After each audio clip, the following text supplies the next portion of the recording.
우리 한번 다시 인사 나누시겠습니다. 성령 충만, 말씀 충만, 간증의 주인공이 됩시다. 아멘. 제가 개척 초기에 사람들이 한두 사람 이렇게 올 때에 그 사람들을 보면서 판단할 때가 있었습니다. 저 사람은 우리 교회 앞으로 걸림돌이 될 거야.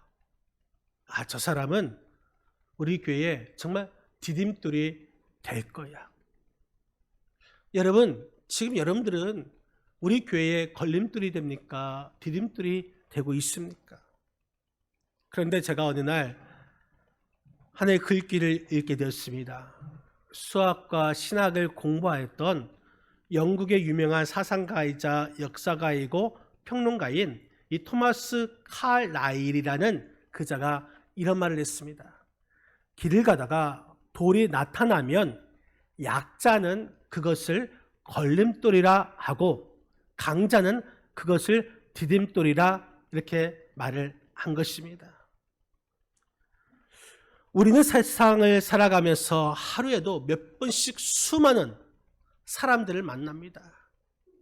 그 사람들을 보면서 이 사람은 나에게 걸림돌이고 이 사람은 나에게 디딤돌이다 이렇게 생각할 때가 많을 것입니다. 우리는 수많은 삶의 돌을 만날 때마다 그 돌을 대하는 마음가짐에 따라서 결과는 달라지는데 어떤 사람은 그것을 향해서 걸림돌이다. 어떤 사람은 그것을 디딤돌이다. 이렇게 말을 하고 있습니다. 우리 삶에서 오는 모든 장애, 원망의 눈으로 보고 불평의 눈으로 보는 것, 또 반대로 그것을 발판으로 삼아서 재기와 도약의 발판으로 삼는 것, 이것과는 아주 분명 큰 차이가 있는 것입니다. 여러분, 오늘도 이제 돌아가서 갈 때에 많은 사람들을 만날 텐데 그 사람들이 과연 어떤 사람들인가? 내가 판단하는 것이 아니라 오히려 그것이 중요한 것은 그 사람이 걸림돌이 되든 디딤돌이 되든 그것이 아니라 내 마음의 자세가 중요하지 않을까 이렇게 생각하고 있는 것입니다. 나를 힘들게 하고 나를 지치게 하는 그 걸림돌이 이제는 역으로 생각하여 그것을 발판 삼아서 걸림돌이 아닌 디딤돌로 생각한다면 우리는 더 이상 괴롭지 않고 편안하게 또한 행복하게 살 수가 있을 것입니다. 오늘날 우리나라는 계속해서 끊임없이 정치도 경제도 사회도 모든 분야에 있어서 불안을 겪고 있습니다. 국민들은 지금 힘들고 어려움에 시달려 있음에도 불구하고 정치하는 자들, 통치하는 이자들은 자기들의 정권 유지, 자기들의 이런 명예를 유지하기 위해서 서로 헐뜯고 있습니다. 그래서인지 이 장래에 대한 소망이 별로 없는 것 같습니다. 이러한 때에 우리 교회는 또 우리 성도들은 어떻게 살아가야 할 것인지, 우리 교회는, 우리 공동체는 어떻게 이런 상황을 이겨나가야 할 것인지, 오늘 말씀을 통해서 우리 교회의 정체성을 찾고 우리 성도들이 이 정체성이 분명해질 수 있는 그러한 시간이 되시기를 주님의 이름으로 간절히 축원드립니다. 이러기 위해서는 우리는 먼저 메시아이신 예수 그리스도로 충만해져야 하는 것입니다. 오늘 본문 1절에서 5절 말씀까지 우리 한번 말씀을 다 같이 합독하시겠습니다. 1절입니다. 1절 읽겠습니다. 이새의 줄기에서 한 싹이 나며 그 뿌리에서 한 가지가 나서 결심할 것이요 그의 위에 여호와의 영 곧 지혜와 총명의 영이요 모략과 재능의 영이요 지식과 여호와를 경외하는 영이 강림하시리니 그가 여호와를 경외함으로 즐거움을 삼을 것이며 그의 눈에 보이는 대로 심판하지 아니하며 그의 귀에 들리는 대로 판단하지 아니하며 공의로 가난한 자를 심판하며 정직으로 세상에 겸손한 자를 판단할 것이며 그의 입에 막대기로 세상을 치며 그의 입술의 기운으로 악인을 죽일 것이며 공의로 그의 허리띠를 삼으며 성실로 그의 몸에 띠를 삼으리라. 아멘. 이 말씀은 이제 이 땅에 오실 메시아, 다시 말해서 예수 그리스도의 모습을 잘 묘사하고 있습니다. 특히 1절 말씀에 보면은 이새의 줄기에서, 여러분 이새는 누굽니까? 다윗의 아버지인 것이죠. 다윗은 누굽니까? 이스라엘 왕입니다. 다시 말해서 다윗 왕족의 혈통을 표현하고 있습니다. 그 다윗 왕족의 혈통에서 메시아가 나올 것인데 그 메시아가 누구냐? 바로 예수 그리스도라는 사실인 것입니다. 여러분 예수 그리스도는 성령으로 잉태되어 나셨음을 여러분 믿으시기를 바랍니다. 성령으로 기름을 부음 받았었습니다. 성령으로 인치심을 받았었고 성령의 옷을 입으셨고 성령으로 충만하셨습니다. 성령의 인도하심 받고 또 성령으로 십자가에 자신을 바치셨고 또한 성령으로 부활하심을 여러분 믿으시기를 바랍니다. 그래서 예수 그리스도는 메시아이신 것입니다. 또 오늘 본문 2절 말씀에 보면은 여기서 이 성령의 속성, 그 속성을 둘씩 짝지어서 3조로 나타내고 있습니다. 한번 우리 2절 말씀, 2절을 같이 한번 읽겠습니다. 그의 위에 여호와의 영, 곧 지혜와 총명의 영이요 모략과 재능의 영이요 지식과 여호와를 경외하는 영이 강림하시리니. 말씀해 보니까 지혜와 총명, 여러분 지혜와 총명이라는 것은 진리와 도덕을 분명히 밝히고 있습니다. 그리고 모략과 재능, 이 모략과 재능은 방법과 능력으로서 이제 성취되는 것을 말하고 있고, 세 번째는 지식과 여호와를 경외하는 영, 그 영이 강림하신다고 했습니다. 지식과 여호와를 경외하는 것, 이것은 하나님의 뜻을 분별하고 완성하는 것을 가리키고 있습니다.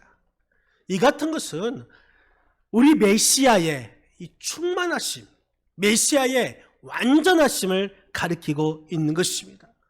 여러분 메시아는, 우리 예수 그리스도는 사람의 마음의 생각을 다 알고 계십니다. 그렇기 때문에 외모로 사람을 판단하는 것이 아니라, 외모로 사람을 심판하는 것이 아니라 공의롭게 심판하시는 분이심을 여러분 믿으시기를 바랍니다.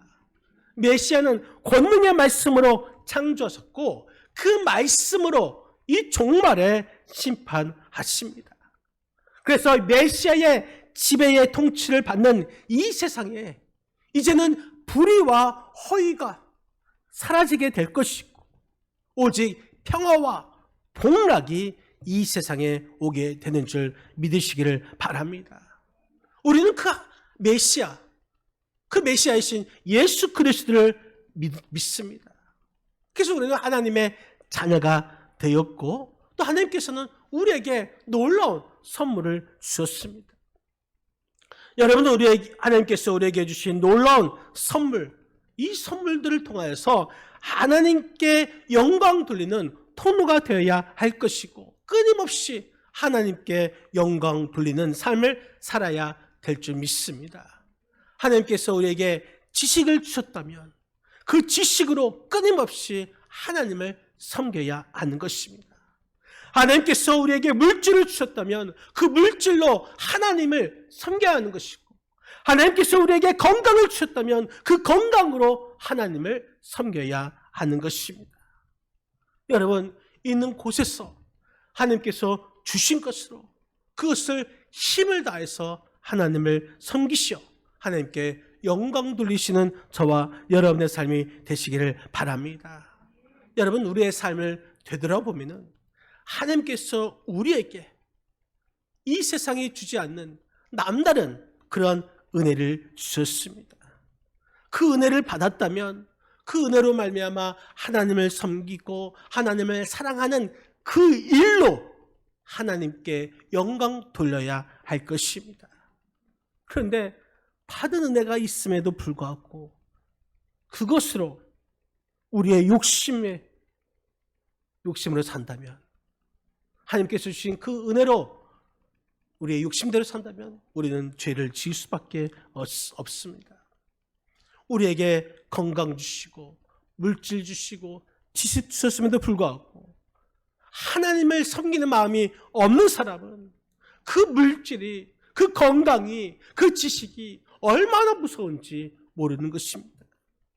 우리가 신앙생활 오래 했다 할지라도 유혹이 오면 정말 단번에 넘어질 수밖에 없는 우리의 인간의 연약함을 볼 수가 있습니다. 그래서 우리가 우상을 섬기지 않으려면 우리는 하나님께서 주신 것으로 하나님을 반드시 잘 섬겨야 할 것입니다. 우리는 우리 자신이 연약한 존재임을 여러분 깨닫는다면 우리는 이 성령의 도우심을 요청해야 할 것입니다. 하나님께서 내게 주신 소중한 믿음, 재능, 소유, 이것이 오직 주님께 영광 돌리는 통로로 사용되기를 기도해야 될 줄 믿습니다. 하나님의 뜻을 이루고 하나님 나라를 확장하는 데 있어서 하나님의 귀한 일꾼으로 쓰임받게 해달라고 여러분 간구하시기를 바랍니다. 하나님의 나라를 소망하며 기다리는 성도, 하나님의 나라를 기다리는 그 교회, 여러분 하나님의 나라에 들어가기까지 우리가 메시아 예수 그리스도로 완전히 충만해져야 하는 것입니다. 세상 사람이나 세상적인 방법으로 하나님 나라를 완성하지 못합니다. 오직 메시아처럼 예수 그리스도처럼 살고 행동해야 할 것입니다. 그것이 본질인 것입니다. 본질이 변해서는 안 된다는 것입니다. 오직 메시아 예수 그리스도로 성령 충만하여서 하나님 나라의 모습을 보여주며 일어나가시는 저와 여러분의 삶이 되시기를 바랍니다. 물이 바다를 덮음같이 오직 메시아이신 예수 그리스도로 충만한 교회, 충만한 우리 성도님들이 다 되시기를 주님의 이름으로 간절히 축원드립니다. 또 우리는 화목으로 충만해져야 합니다. 오늘 6절에서 8절 말씀, 우리 같이 한번 6절에서 8절 말씀 읽겠습니다.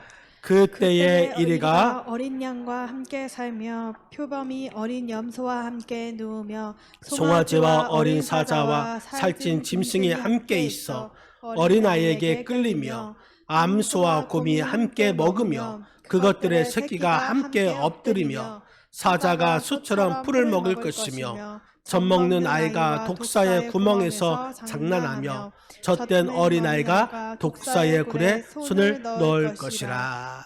아멘. 여러분, 메시아의 왕국, 하나님 나라의 왕국을 극적으로 묘사되고 있습니다. 여러분, 오늘 말씀을 보면서 생각나는 찬양이 있죠. 어릴 적 사막에 샘이 넘쳐 흐르리라. 사막에 꽃이 피어 향내 내리라. 주님이 다스리는 그의 나라가 되면은 사막이 꽃동산들이, 그 다음에 어떻게 되죠? 사자들이 어린 양과 뛰놀고 어린이도 함께 뒹구는, 2절 말씀을 보면은 독사굴에 어린이가 손놓고 장난쳐도 물지 않는, 여러분 이 말씀이 바로 하나님 나라를 말하고 있습니다. 여기서 이리는 표범, 사자, 곰, 독사, 이 자들은 모든 자들을 해치는 맹수입니다. 어린 양, 어린 염소, 송아지, 어린아이는 이 맹수의 공격 대상이 되는 연약한 존재들인 것이죠. 이리는 그 앞에 이리는 이 해치는 맹수의 대표자이고 어린 양은 이 맹수의 공격을 받는 연약함의 대표자인 것입니다. 그런데 말씀에 서로 같이 함께 거하는 화목의 모습, 평화의 모습을 보여주고 있습니다. 표범은 이 산악지대 살면서 발이 빨라서 위험한 그런 맹수이고 사자는 동물의 왕으로 불리십니다. 이런 맹수들도 어린아이가 마치 이 강아지를 끌고 가듯이 사자를 끌고 가고 또한 이 표범을 끌고 간다는 것입니다. 그들이 가지고 있는 사자나 표범이 가지고 있는 도끼나 또한 살기가 없어진 것이죠. 이 산지의 곰은 위험하여서 사람을 해치는 동물이고 암소는 유순한 가축인데 이 산지의 곰과 암소가 두렵 없이 함께 풀을 먹습니다. 육식동물, 그 육식동물이 초식동물이 된 것이죠. 이렇게 동물들끼리 서로 해칠 이유가 사라지고 창조의 원 상태로 돌아가고 있는 것입니다. 독사의 독이 없어집니다. 그래서 젖 먹는 아이가 이 독사의 굴에 들어가 그 굴에 손을 넣고 장난을 칩니다. 그럼에도 불구하고 해를 받지 않고 있죠. 이처럼 메시아의 왕국, 하나님 나라에서는 맹수가 맹수성을 잃어버리고 독사가 독을 잃어버리고 그래서 해됨과 상함이 없는 평화의 나라, 화목의 나라가 되는 것입니다. 우리도 이러한 화목의 나라를 이루어가야 하는 것이죠. 그래서 우리는 화목으로 충만해야 하는 것입니다. 하나님 나라에서는, 메시아 왕국에서는 이 도저히 화목할 수 없는 그 존재들이 서로 화목하고 평화를 누리면서 공존하며 사는 것입니다. 그렇기 때문에 우리가 하나님 나라에 들어가서도 이러한 삶을 살아야 할 텐데 우리는 이 땅에서 먼저 우리가 화목으로 살아가야 하는 것입니다. 모든 것을 초월해서 화목으로 충만하는 그런 삶을 살아가야 하는 것이죠. 우리의 가정이 먼저 화목한 가정이 되어야 되는 것이고 우리 교회가 화목한 교회가 되어야 하는 것이고 우리 사회가 나로 인해서 화목한 사회가 될 수 있어야 하는 것입니다. 내가 먼저 화목으로 충만해야 하는 것입니다. 화목하는 자, 그 자는 하나님의 자녀가 된다 말씀해 주셨습니다.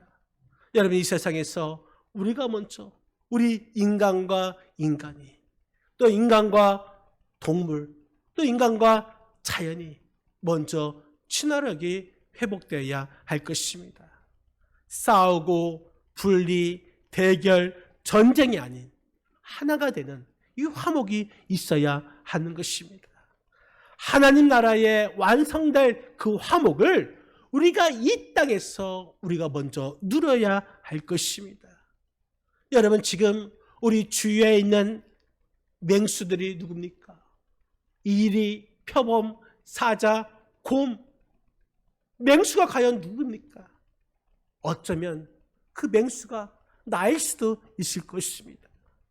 내가 먼저 저 사람을 죽여야지 내가 살 수 있고, 내가 먼저 저 사람을 찢어야지 살 수 있고, 내가 먼저 물어야지 살 수 있는 그런 생각을 가지고 맹수가 되어 있는 나 자신을 한번 되돌아보시길 바랍니다.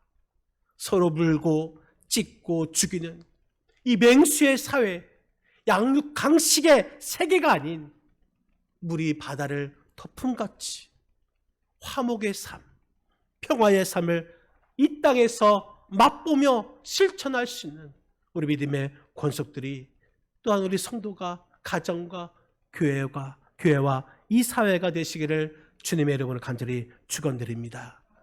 무엇보다 우리는 또한 거룩함으로 충만해져야 합니다. 오늘 본문 9절 말씀, 9절 같이 한번 읽겠습니다. 9절입니다. 내 거룩한 산 모든 곳에서 해됨도 없고 상함도 없을 것이니 이는 물이 바다를 덮음같이 여호와를 아는 지식이 세상에 충만할 것임이니라. 아멘. 내 거룩한 산 모든 곳에서 해됨도 없고 상함도 없을 것이니, 해와 상함이 없는 그곳에 무엇이 임합니까? 여호와를 아는 지식이 세상에 충만하게 될 것이다. 이렇게 말씀하고 있습니다. 여호와를 아는 지식, 그 지식은 무엇입니까? 이사야서 54장 13절 말씀을 보면은 하나님께로부터 오는 말씀의 교훈이라고 했습니다. 하박국 2장 14절에 여호와의 영광을 인정하는 것, 이것이 여호와를 아는 지식이 있고, 요엘서 2장 28절에 장래일을 아는 지식이 있고, 이사야서 54장 13절에 평안을 얻는 지식이라고 했습니다. 이러한 지식이 마치 바다에 물이 가득 차 넘치듯 있는 것처럼 이 세상에 여호와의 지식이 충만해지게 될 것이다 말씀하고 있는 것입니다. 여호와의 지식이 충만해지시기를 바랍니다. 여러분, 청교도 시대에 영국에서는 이런 말들이 돌아다녔습니다. 영국인은 오직 한 권의 책을 읽는다. 그 책은 곧 성경이다. 여러분, 하나님 나라에서도 보다 완전한 형태의 여호와의 지식이 충만해질 것입니다. 그런데 이 여호와의 지식이 바로 이 땅에서도 충만해져야 할 것입니다. 여호와의 지식이 이 땅에 충만할 때에 이 세상의 악한 것들은 다 물러가게 될 것이고 사라지게 될 것입니다. 이 거룩한 산, 내 거룩한 산이라고 말씀하고 있습니다. 여러분, 거룩한 산, 문자적으로 보면은 여기는 하나님의 성전이 있는 예루살렘을 말하고 있습니다. 예루살렘은 이 세상과 구별된 곳입니다. 하나님의 지식이 가득한 거룩한 곳, 그것이 바로 예루살렘이고, 그곳이 바로 성전이고, 오늘날 우리 교회에 있고, 또 오늘날 우리 성도인 줄 여러분 믿으시기를 바랍니다. 우리가 거룩해야지 성전이 되는 것이고, 우리가 거룩해야지 진정한 하나님의 자녀가 되는 것입니다. 여러분들의 목적이 무엇입니까? 우리 성도의 목적은 축복, 행복이 아니라 거룩함인 것입니다. 바라기는 우리가 더욱더 거룩한 성도가 되시고 거룩한 교회가 되어야 할 것입니다. 어느 한 임신한 여인이 이 초음파 검사를 하기 위해서 병원에 갔습니다. 이 초음파 검사를 하던 중 의사의 행동이 갑자기 이상해지기 시작했습니다. 행동이 빨라지고 당황하기 시작합니다. 왜냐하면 이 초음파를 통해서 검사한 결과 이 태중의 아이가 움직이지 않았고 이미 죽어 있었기 때문인 것입니다. 즉시 그 태아를 떼어내어야 하는 수술을 받아야만 했습니다. 이 여인은 수술을 받고서 이제 태어난 후에 주일이 되었습니다. 거의 회복되어서 거동하는데, 움직이는 데는 아무런 문제가 되지 않았습니다. 그래도 유산이 되어서 마음이 우울해서 교회에 가고 싶지 않았습니다. 집에 있을까 생각하다가 그녀는 일어났습니다. 그리고 그녀의 일기에 이렇게 기록되어 있었습니다. 너무 마음이 심란하고 우울해서 꼼짝도 하기 쉽지 않았고 아무도 만나고 싶지 않았다. 그러나 그날이 주님의 날인 것을 알고 결국 나는 마음을 정하고 교회에 갔다. 좋아하는 찬송가를 부르며 귀에 익은 찬양대의 합창 소리를 듣는 가운데 어딘가에서 평화가 밀려오는 것을 느낄 수 있었다. 그렇다. 나는 내가 있어야 할 바로 그곳에 와 있다. 그날 예배에 참여하면서 우리 아버지 하나님의 임재 가운데로 온전히 들어갈 수 있었다. 나의 영혼은 하나님의 거룩한 안식처에 닷을 내릴 수 있었다. 여러분, 그렇습니다. 이러한 생활이 우리 일생을 지배하면서 우리는 하나님의 사람으로 거룩함을 우리 가운데 충만해지는 그러한 삶을 살아가야 하는 것입니다. 우리는 하나님의 자녀입니다. 하나님의 사람인 것이죠. 지난날 잃어버렸던, 쓰레기에 던져버렸던, 코로나로 잃어버렸던 이 거룩함을 우리가 다시 되찾고 회복해야 할 것입니다. 건강, 물질, 성공, 출세, 행복, 만사형통, 여러분, 그거보다 먼저 우리는 거룩으로 충만해져야 하는 것입니다. 이 모든 것 앞에 우리가 거룩함이 있어야 하는 것입니다. 거룩하지 못하면 아무것도 아니고 하나님께로부터 오히려 버림을 받게 될 것입니다. 거룩해야지 가치가 있는 것이고 영원한 것이 될 수 있는 것이고 의의 면류관, 생명의 면류관을 쓰게 될 것입니다. 디모데전서 4장 5절 말씀에 보면은 이 거룩한 방법은 말씀과 기도라고 했습니다. 예배 가운데 기도로 말씀으로 거룩함이 회복되어서 물이 바다를 덮음같이 거룩으로 충만한 우리 성도님, 또 우리 가정, 우리 교회가 되시기를 주님의 이름으로 간절히 축원드립니다. 여러분, 저는 요즘 이 다니엘 기도에 참여하면서 많은 은혜를 받고 있습니다. 특히 간증하시는 강사들의 삶의 이야기를 들으면서 그 강사들의 삶, 그 삶이 꼭 나의 삶처럼 느낄 때가 있습니다. 강사들이 받았던 지난날의 유혹과 어려움이 어쩌면 나랑 저렇게 똑같을까? 그 유혹과 어려움이 나랑 어쩌면 저렇게 똑같을까 공감하면서 들었습니다.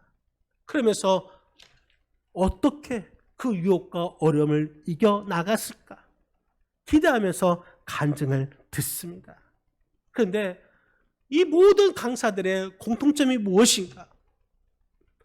물이 바다를 덮음같이 하나님의 은혜를 충만히 받고 다시 회복하여 살아계신 하나님, 역전의 하나님을 경험하는 그 간증을 들을 때에 나도 물이 바다를 덮음 같은 하나님의 은혜를 충만히 받아서 나도 저 사람처럼 간증의 주인공이 되어서 살아가야 되겠다라는 그런 결단을 하게 됩니다. 여러분, 우리는 하나님 나라에 이르기까지 메시아이신 예수 그리스도로 늘 충만하시기를 바랍니다. 화목으로 충만하시고 거룩함으로 충만하여서 물이 바다를 덮음같이 임하시는 하나님의 은혜의 충만함을 경험하셔서 이 한 주간 살아갈 때에 정말 살아계신 그 하나님, 역전의 그 하나님을 경험하여서 여러분들도 간증의 주인공이 되어서 이 한 주간 승리의 삶을 살아가시는 저와 여러분의 삶이 되시기를 주님의 이름으로 간절히 축원드립니다. 기도하시겠습니다. 우리 이 시간 기도할 때에 하나님,